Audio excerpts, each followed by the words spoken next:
Okay guys, i-review natin ngayon ang Philips Foot Massager.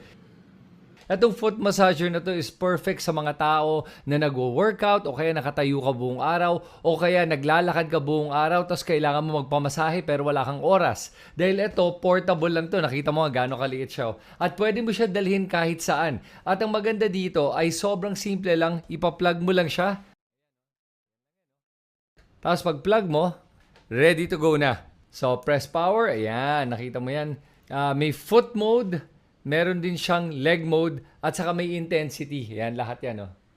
At may heating din siya. Kaya kung pareho ka sa akin na kailangan magpamasahe ng aking mga calves o kaya ng paa ko, yung talampakan ko, o even yung hamstring, pwede itong foot massager na to. Sobrang sulit siya. O ano pa inaantay nyo? Click mo na yung link na yan para makabili ka na ng sarili mong Philips foot massager at mag-umpisa na yung ginhawa na hinahanap ng mga paa mo.